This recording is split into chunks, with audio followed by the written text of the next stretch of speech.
If you need her to feel like you're enough, congrats on the self-sabotage right out the gate. You didn't just lose the girl, you lost your center, your self-respect, and any shred of dignity from pretending you have self-love.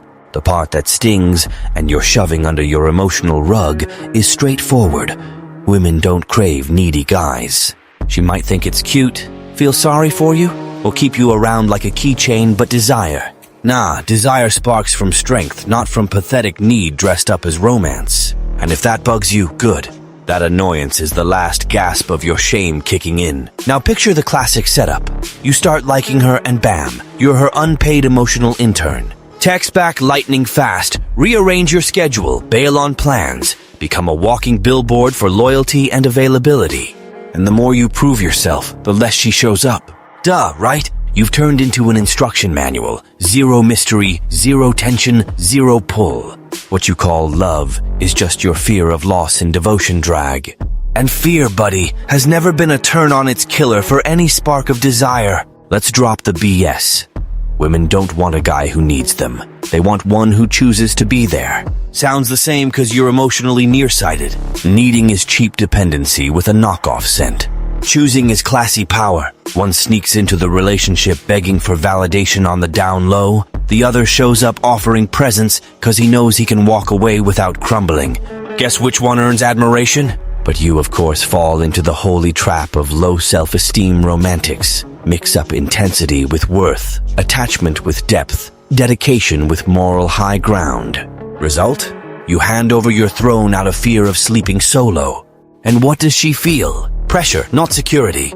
Burden, not awe. No woman wants to be anyone's emotional crutch. She wants to be wanted, not adopted. And before you start justifying your clinginess with recycled spirituality, this video popped up because someone with more brain cells liked, commented, and fed the algorithm. Not fate, not the universe, just math. And the algorithm, unlike you, doesn't live in delusion. It delivers only if you feed it. So if you're watching this with that face like the cosmos owes you free growth, congrats on the nerve. Like it. Drop a gratitude comment just to keep the spiritual evolution fantasy alive.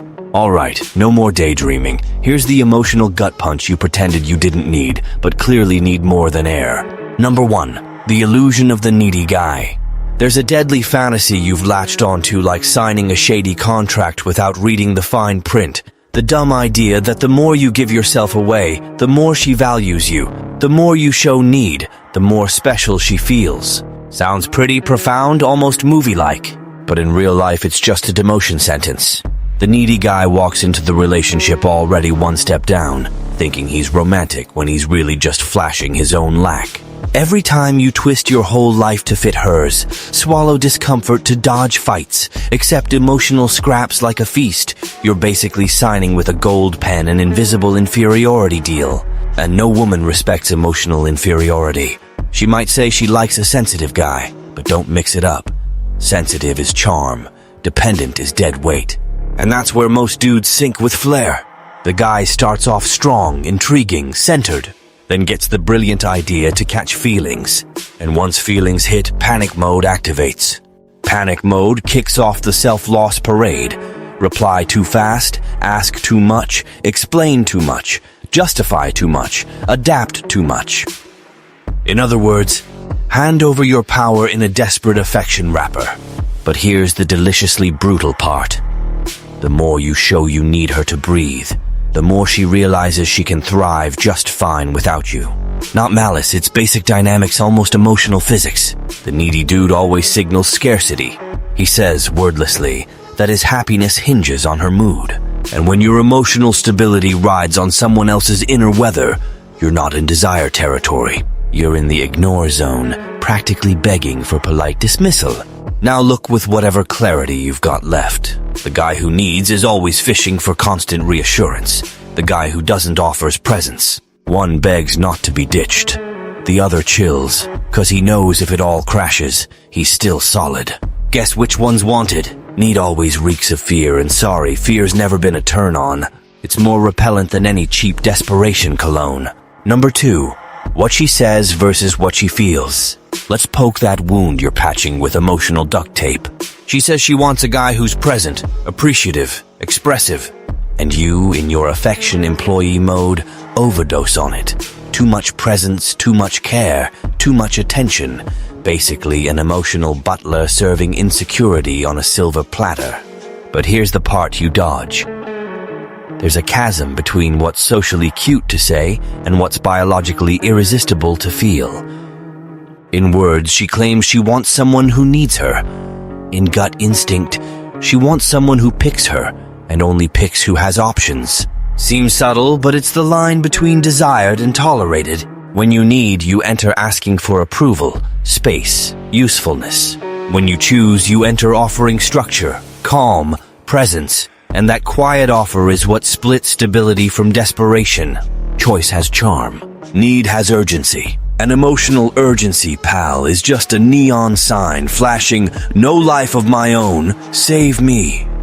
You still think she wants to be indispensable. How cute. She wants to be craved by a guy who could live without her but sticks around. Preference is power. Dependence is a disguised SOS. The dependent reveals no other satisfaction sources, no priorities, no directions. He clings like turning one person into his life plan, and nothing that becomes someone's center stays light.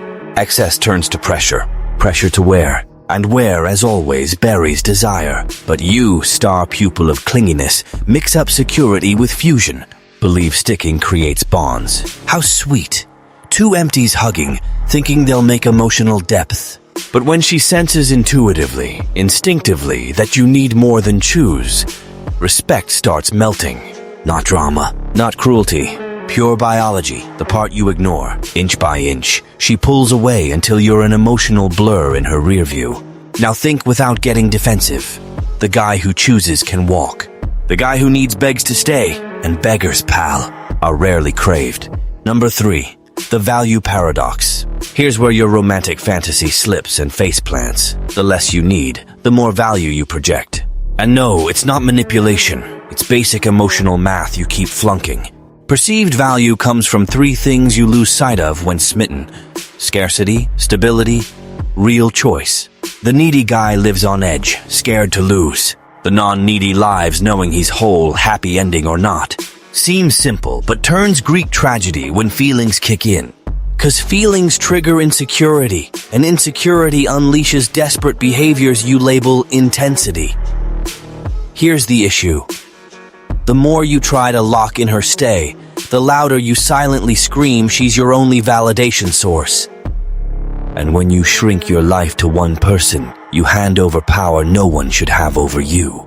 The guy with mission, routine, direction, friends, focus, discipline doesn't enter a relationship for rescue. He enters to share what's already there. That's the game changer. He doesn't ditch his world for her. He fits her in. Doesn't drop priorities, he juggles. Doesn't bargain values to skip conflict. He holds ground. And held ground breeds respect, something clinginess never delivers.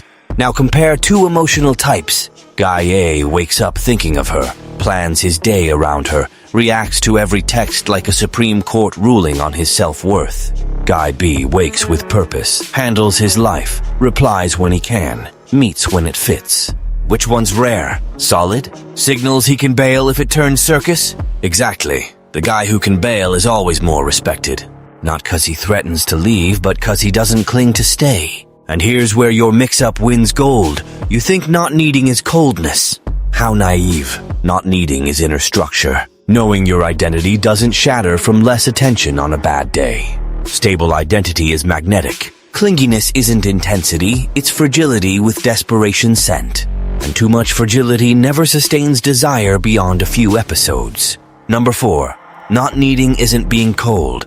Now breathe. 'Cause this is where most toss their smarts out the window. Guy hears he shouldn't need and instantly turns stone, stops showing, stops engaging, stops feeling, and calls it strategy.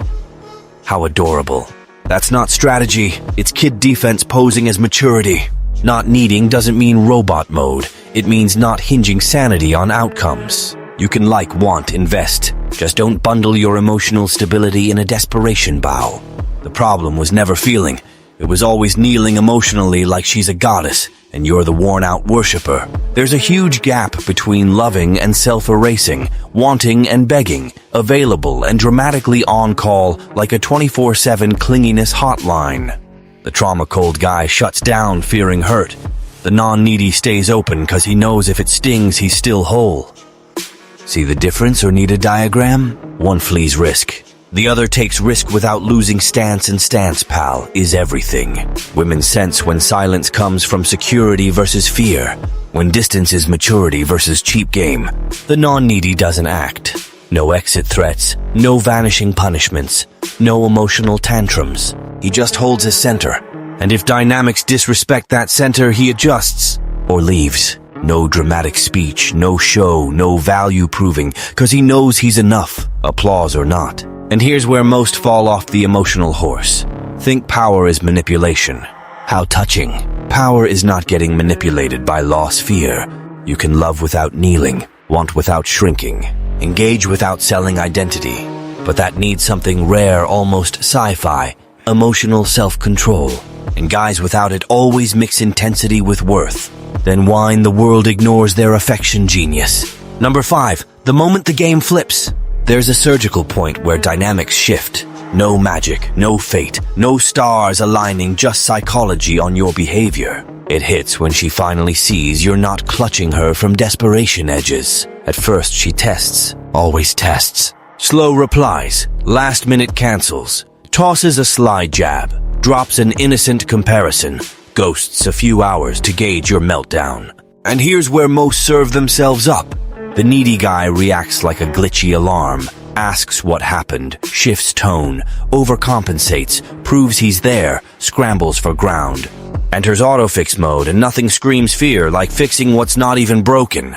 Now flip the board, the non-needy observes. Sees the test but skips the drama ticket. Doesn't punish, beg, overreact, just keeps standard. If she ghosts, he keeps living.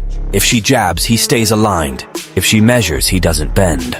And that's the flip. When she realizes her little moves don't budge your center an inch, something ignites in her. The control she thought she had evaporates. No control breeds curiosity. No control breeds investment. She wonders if she's up to par. Adjusts behavior. Shows more. Not 'cause you asked, but 'cause you didn't fold. That's the stinging admission. Women value what they could lose, not what's guaranteed and open during business hours. The fear of loss guy signals he'll stick even disrespected. The non-needy signals if respect drops, he's out. No speech, no drama, no warning. And that possibility changes everything. But here's the fatal screw-up. Some learn this and turn it into manipulation tool. And wreck it with the same skill as wrecking dignity. Number 6, the mistake that ruins everything. This is where amateurs flop in slow-mo grace.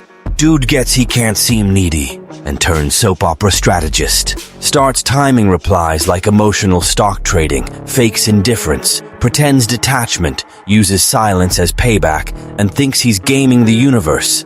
Hilarious. He's controlling zilch. Just swapped obvious clinginess for clinginess in cold disguise. 'Cause if you need to prove you don't need, you still do big time. And women sense it. Might not say, but feel it. Tone shifts. Vibe shifts. Authenticity vanishes like dignity in a 2 a.m. Text. The true non-needy doesn't perform detachment. He just doesn't unravel from external chaos. Doesn't stage coldness because he's not molding reactions. He keeps standard, while the strategist keeps meltdown. And here's the punch few swallow. If you use tricks to seem less dependent, you're dependent to the core. Real strategy stems from inner structure, not desperate calc. When you act to spark her insecurity, you've handed your center cause, now your stance hinges on her reaction.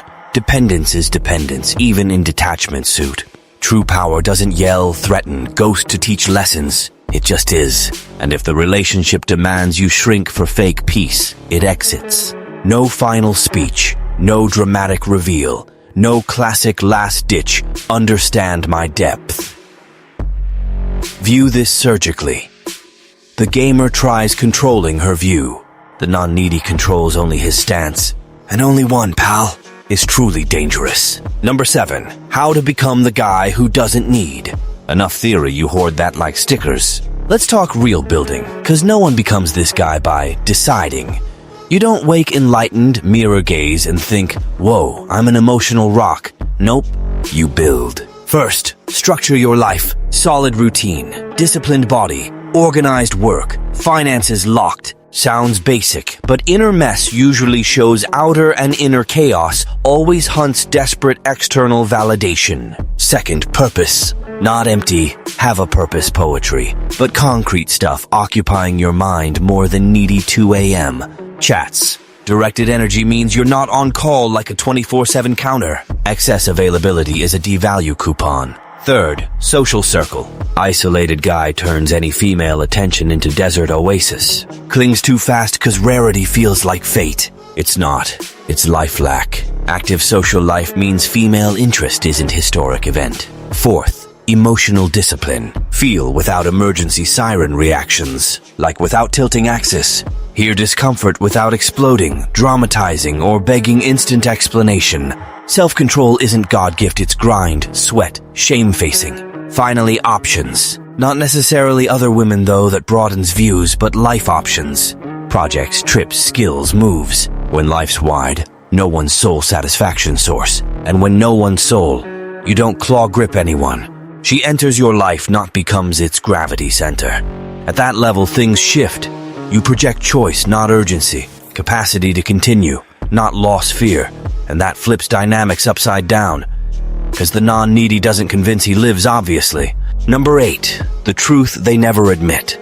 Let's wrap this self-awareness opera with the reality few dare say and you refuse to see. Women don't feel safe with a guy depending on them for emotional breath. She might like the importance buzz at first, but the second she realizes she's your balance keeper, charm fades and burden hits. And burden never builds lasting desire. It breeds duty, fatigue, that classic drag of carrying someone who should walk solo. What really sparks deep attraction is stability. Seeing you centered when she's distant, firm when confused, mood steady despite her attention levels. That's not cold, it's emotional maturity, rare as non-dramatic guys. The non-needy project's something silent and potent. He's there cause he wants, not needing rescue, validation, completion. He doesn't demand she fill his void, he shares abundance. And emotional abundance is magnetic in ways desperation never is.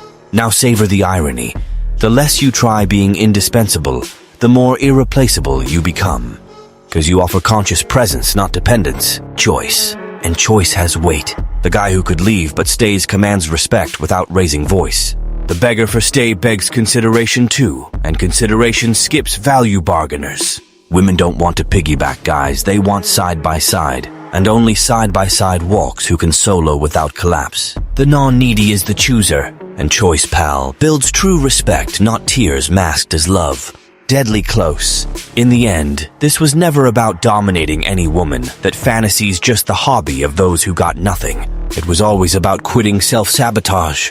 Cause as long as you believe you need her to feel enough, you'll keep taking crumbs with a grateful grin. Tolerate disguised disrespect, normalize shady silence, justify behaviors gutting your bare minimum dignity, all wrapped in your old pal, lost fear. But there's something way worse than losing someone, losing your stance trying to keep them. The needy guy lives value bargaining, always haggling respect like an emotional flea market. The chooser lives standard imposing, cause he knows who he is. One begs consideration, the other draws respect. Not cause he threatens exit, but cause he can. No speech, no rain serenade, no weepy essay begging understanding. He just gets that if the relationship demands shrinking to fit, it doesn't deserve more. And that changes everything. Cause women might test boundaries, but hit a firm one and recalibrate. Hit a guy unshaken by uncertainty hints, and she stabilizes or splits. Either's a win, cause you're still whole. And here's the fantasy root rip. When you don't need her, fear quits driving. Fear gone leaves stance, presence, choice. And choice creates respect. So tattoo this. Women don't want a guy begging permanence. They want one offering presence. Don't want to be your emotional savior, want part of your solid life, not the crutch stopping collapse. And when you finally get it, stop begging, start choosing. Something shifts in your eyes, stance, energy. And then pal, the dynamic just flips. Cause the guy who doesn't need is the only one who can truly love without losing himself. If you got it, fix your stance. If it hurt, awesome pain means room to grow. Choosers lead, needers beg,